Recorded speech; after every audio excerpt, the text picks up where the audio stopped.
আসসালামু আলাইকুম ওয়া রাহমাতুল্লাহি ওয়া বারাকাতুহু। ছবি রান্নাঘরে আপনাদের সবাইকে স্বাগত।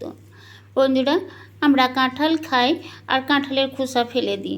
আজকে আমি কাঁঠালের খোসা আর কাঁঠাল দিয়ে একটা রেসিপি আপনাদের সঙ্গে শেয়ার করব। আমার চ্যানেলে যদি প্রথমে এসে থাকেন বন্ধুরা, তাহলে আপনাদের কাছে অনুরোধ আমার চ্যানেলটিকে সাবস্ক্রাইব করে ভিডিওটিতে লাইক দিয়ে ভিডিওটা কন্টিনিউ করুন।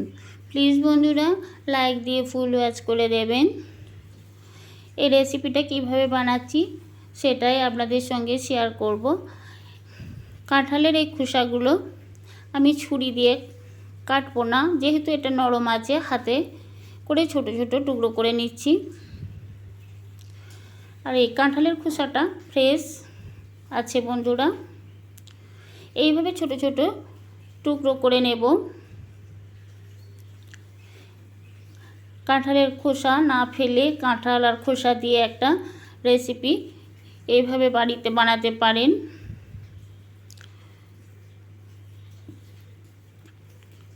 আমি এইভাবে কিছুটা খোসা নিয়ে নিয়েছি, পুরো খোসাগুলো নেব না, যতটা আমার প্রয়োজন আমি ততটা নিয়েছি, বাকি খোসাটা ফেলে দেব বন্ধুরা। খোসাটা এখন আমি 6 থেকে 7 বার পরিষ্কার জলে ধুয়ে নেব, শেষে গরম জল দিয়েও ধুয়ে নেব, খোসার গায়ে যাতে কোনো ময়লা না থাকে। ধুয়ে নিয়েছি, একদম বুঝতেই পাচ্ছেন ফ্রেশ টলটলে জলটা দেখা যাচ্ছে।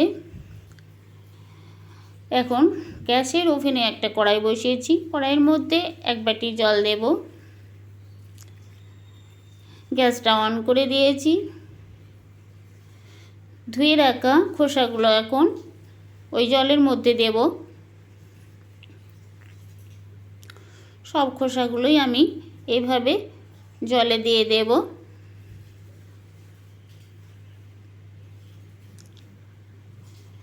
খোসাটা দেওয়া হয়ে গেছে।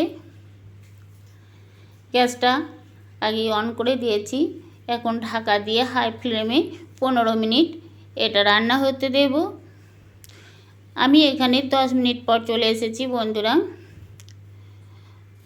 হাই ফ্লেমে রেখে এটা রান্না করছি, আর কত সুন্দরভাবে এটা রান্না হচ্ছে। এখনও পুরোপুরি সেদ্ধ হয় নাই। ঢাকা দিয়ে আবার আরও 5 থেকে 10 মিনিট পর আসবো। এদিকে আমি কয়েকটা কাঁঠাল এইভাবে ব্লেন্ড করে নেব। কাঁঠালের বীজগুলো ছাড়িয়ে কাঁঠালের শাঁসটা দিয়ে মিক্সি ব্লেন্ড করে নেব বন্ধুরা।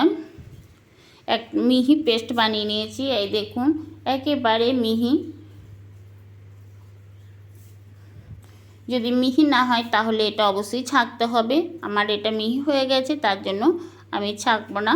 এটা একটা বাটির মধ্যে ঢেলে নেব। প্লিজ বন্ধুরা, ভিডিওটা লাইক দিয়ে ভিডিওটা কন্টিনিউ করবেন। পুরনো বন্ধুদের অনেক অনেক ধন্যবাদ আমার সাথে থাকার জন্য।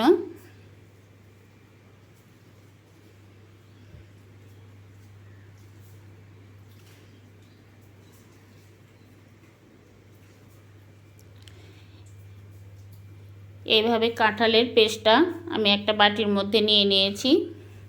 এদিকে কাঁঠালের খোসা আমার সেদ্ধ হয়ে গেছে, আর জলটা অনেকটা কমে গেছে। জলের কালারটা চেঞ্জ হয়ে গেছে, সাদা কালারের হয়ে গেছে। জল থেকে খোসাগুলো আমি ছেঁকে তুলে নেব।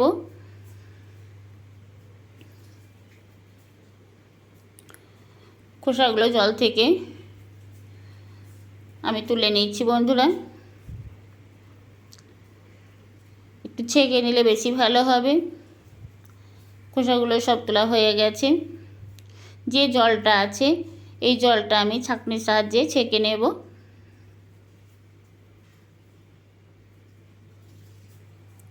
কড়াইটা ধুয়ে পরিষ্কার করে নেব। ঠিক এই পরিমাণ জলটা বেরিয়েছে। গ্যাসের ওভেনে কড়াইটা আবার বসিয়েছি, জলটা অর্ধেকটা দিয়েছি। খোসার সেদ্ধ জলটা অর্ধেকটা দিয়েছি। দেব 1 কাপ চিনি।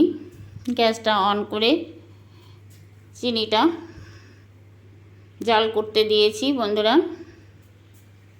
পুরোপুরি চিনিটা গলে নেয়। এই পর্যায়ে দেব কাঁঠালের শাঁসটা।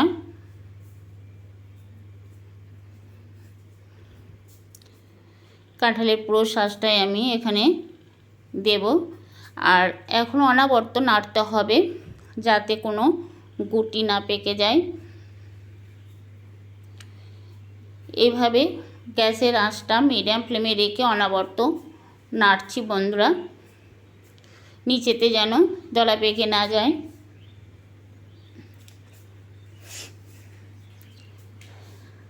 কাঁঠালের পেস্টের মধ্যে যদি কোনো কিছু থাকে তাহলে ছেঁকে নেওয়াই ভালো।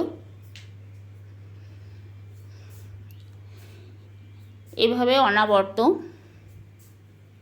নাড়তে হবে, বন্ধ দিলে হবে না।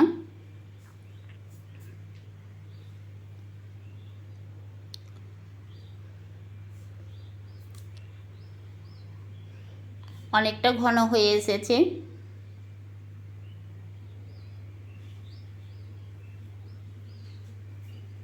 এদিকে যে অর্ধেক কাঁঠালের খোসা সেদ্ধ জলটা আছে সেই জলের মধ্যে 2 চামচ কর্নফ্লাওয়ার দেব। কর্নফ্লাওয়ারটা ওই জলের মধ্যে গুলে নেব। কর্নফ্লাওয়ারটা ভালোভাবে গুলা হয়ে গেছে। এখন ওই কাঁঠালের পেস্টের মধ্যেই দিয়ে ভালোভাবে মিশিয়ে নেব। আবার গ্যাসের আঁচটা মিডিয়াম ফ্লেমে রেখে অনবরত নাড়তে হবে বন্ধুরা। আর এই সময় কর্নফ্লাওয়ার যেহেতু দেওয়া আছে, নাড়তে দেরি করলে তলায় বসে যাবে বা গুটি গুটি হয়ে যাবে। গ্যাসের আঁচটা মিডিয়াম ফ্লেমে রেখে আমি এইভাবে অনবরত নাড়ছি। কত সুন্দর হয়েছে।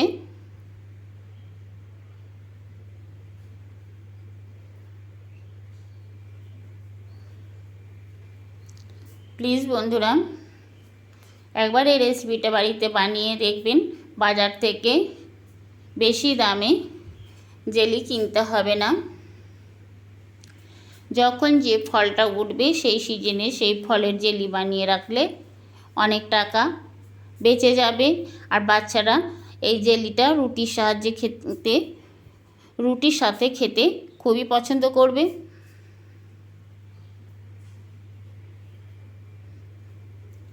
আমি গ্যাসের আঁচটা বন্ধ করে দিয়ে আরও কিছুক্ষণ এভাবে নাড়তে থাকবো।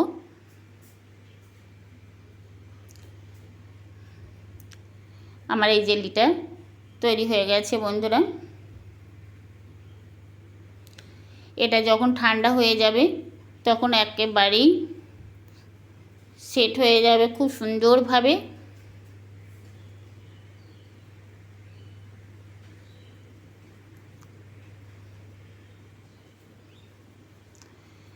এখনও জেলিটা গরম আছে।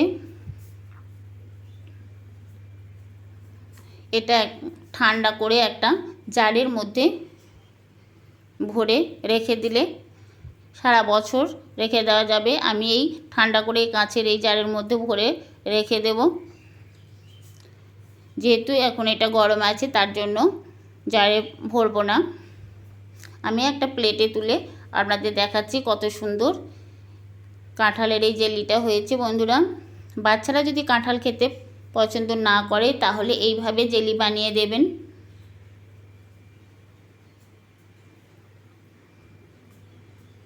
বাচ্চারা মহা আনন্দে জেলি খাবে।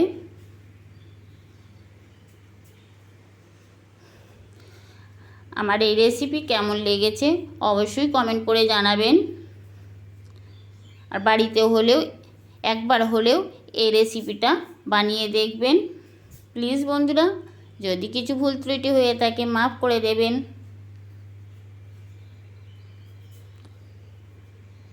এই দেখুন কত সুন্দর হয়েছে জেলিটা। আমি এখানে কোনো ফুড কালার ব্যবহার করি নাই, কাঁঠালের যে অরিজিনাল কালার সেটাই আছে।